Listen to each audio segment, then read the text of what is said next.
Continuons et finissons ce cycle de commentaires consacré à la question du style des discours de Xi Jinping.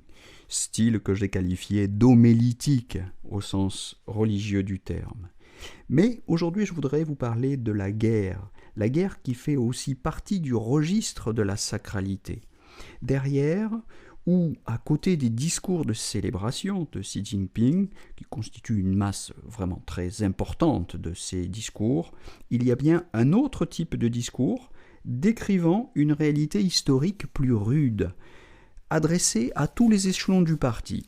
À côté des homélies, donc, qui rassemblent et qui exhortent, certains textes officieux, tels que le fameux document numéro 9, rappellent la réalité ombrageuse de la lutte idéologique.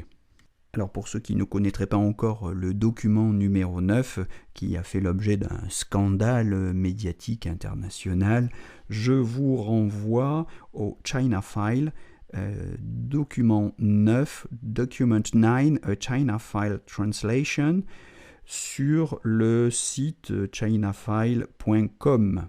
Ce n'est pas un document qui nous apprendrait quelque chose de fondamentalement nouveau, mais c'est un document dont la publication sans autorisation par une journaliste a déclenché une polémique internationale parce que cette journaliste a évidemment été sanctionnée pour la communication, la publication de ce document à usage interne du parti en 2013. Et ce n'est pas un document qui a été destiné à la publication parce que c'est un document d'analyse de la sombre réalité des luttes idéologiques au niveau international. Donc il arrive à Xi Jinping parfois de reprendre le style guerrier de la rhétorique révolutionnaire, comme lors de l'épidémie du Covid-19 encore une fois.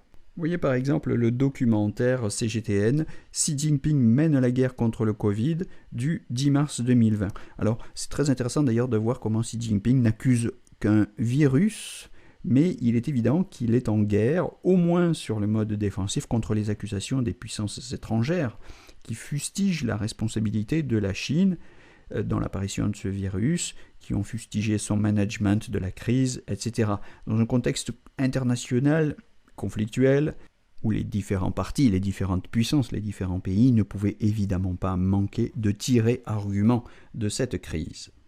Et quand Xi Jinping reprend sa rhétorique révolutionnaire, il le fait moins en adversaire agressé, c'est-à-dire qu'il n'accuse pas l'Occident, par exemple, mais il le fait en rassembleur, par des appels à contribution, plutôt que par des menaces ou des accusations.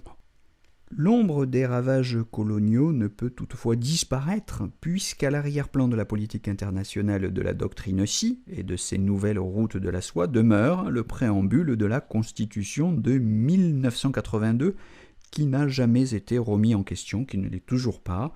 Dans notre pays, je cite cet article, ce préambule plus exactement, dans notre pays, les exploiteurs ont été liquidés en tant que classe, mais la lutte de classe n'en subsistera pas moins pendant une longue période et dans des domaines déterminés. Le peuple chinois aura à lutter contre les forces et les éléments qui, à l'intérieur comme à l'extérieur du pays, agissent en ennemis et en saboteurs de notre régime socialiste. Fin de citation. Voilà, s'il y a longtemps que le style des discours officiels de Xi Jinping n'est plus celui de l'adversité, et si Xi Jinping rappelle son attachement au principe de non-ingérence, l'interprétation qu'en font certains commentateurs chinois et l'argument d'une possible intention vengeresse motivée par la mémoire du traumatisme colonial rappellent que le sacré n'exclut pas des fantasmes de frayeur.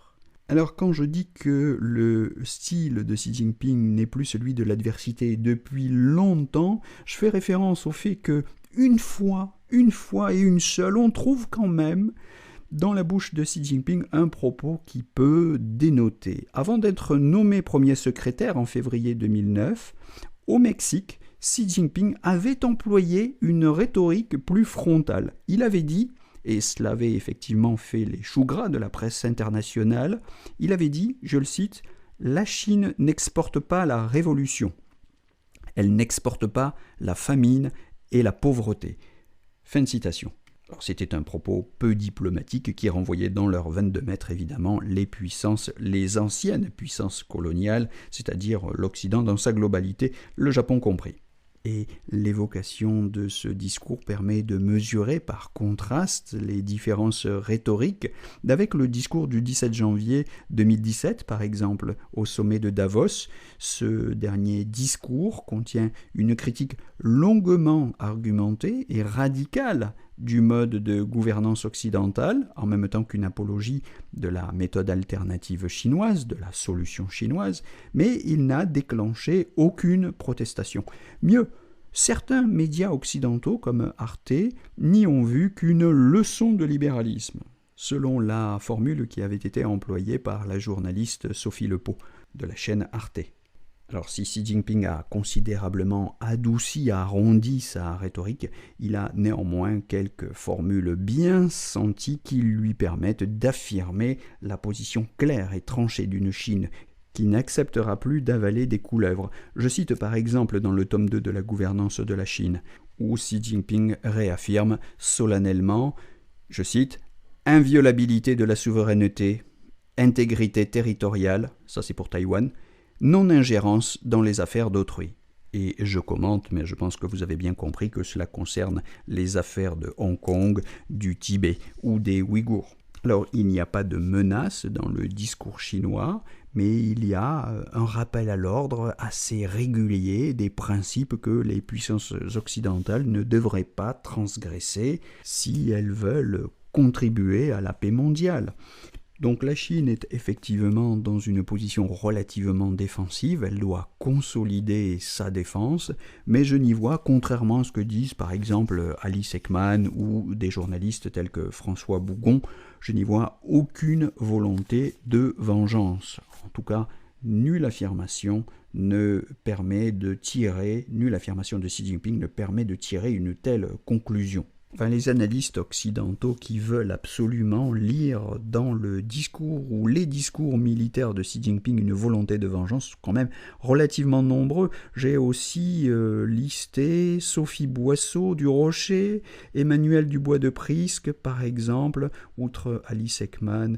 Bon, il me semble que leur discours repose plutôt sur un biais de confirmation qui consiste à supposer que la Chine veut se venger et donc à interpréter à la louche tout propos militaire comme une menace plus ou moins déguisée. Alors, la preuve de ces motivations suspectes me semble rester à la charge de ces accusateurs et certains politiciens, je pense notamment à Jean-Pierre Raffarin, ou certains cercles politiques alertent contre le risque d'une surinterprétation des intentions belliqueuses chinoises et contre une surenchère des rôles de bourreaux et de victimes. Je cite par exemple Jean-Pierre Raffarin qui considère, je cite, qu'ils, les Chinois, sont plus intelligents que nous. Vous voyez sur fl24.net, dans l'article d'un journaliste qui titre « Grosse question, Jean-Pierre Raffarin est-il une taupe chinoise ?» Car, bien sûr, quelqu'un qui n'attaque pas les Chinois est éminemment suspect, quand bien même il aurait été Premier ministre de la France, d'être une taupe, un agent des services secrets chinois. C'est assez ridicule, mais ça vaut quand même son pesant d'or et je vous le partage. Toute la communication du réseau paradiplomatique de l'Institut Schiller est elle aussi une mise en garde contre les infox, les intox qui polluent les rapports de domination de la géopolitique classique. C'est la raison pour laquelle son imposant rapport, que je vous invite à lire, sur les nouvelles routes de la soie, pont terrestre mondial, pour en finir avec la géopolitique, paru en 2018, et republié récemment en 2023. C'est la raison pour laquelle donc ce rapport est sous-titré « Pour en finir avec la géopolitique », comme je le disais, tandis que Fabien Lebuc répondait « Pourquoi la Chine accuse-t-elle les États-Unis d'avoir importé le virus ?» Article du 22 mars 2020 dans Libération.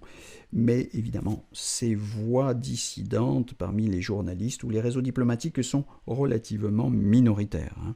En tout cas, on a vu que pour désarmer ces offensives rhétoriques occidentales, le porte-parole du ministère des Affaires étrangères, Geng Shuang, relayant la rhétorique non rivale des discours de Xi Jinping, proposait le soutien de la Chine à 82 pays dans le monde. Et en France, par exemple, l'ambassadeur de Chine, Lu Shaye, qui est toujours en fonction, sermonnait le Wall Street Journal en rappelant que, je le cite, « Ce que réclame la Chine aujourd'hui, ce sont juste des relations d'égal à égal avec tous les membres de la communauté internationale pour réaliser des coopérations mutuellement avantageuses et partager la prospérité. » Fin de citation. Voilà, alors en conclusion, je dirais que le renoncement actuel à la stratégie du profil bas instaurée par Deng Xiaoping en 1989, renoncement qui est interprété par une large partie de la presse, des intellectuels, de la classe politique comme un signal inquiétant, ne me semble pas moi, être un signal inquiétant envoyé par la Chine au reste du monde. Pourquoi ? Parce que cette rhétorique socialiste chinoise affirme une souveraineté. Elle ne veut plus s'en laisser compter. Elle affirme un souverainisme, non un impérialisme. Elle ne veut pas s'imposer, mais elle dit haut et fort qu'elle ne s'en laissera pas imposer. Ce n'est pas du tout la même chose. Et c'est donc de souveraineté qu'il nous faudra maintenant parler. Je vous invite à nous retrouver pour une prochaine série de capsules sur la question de la souveraineté. Belle journée à tous en attendant.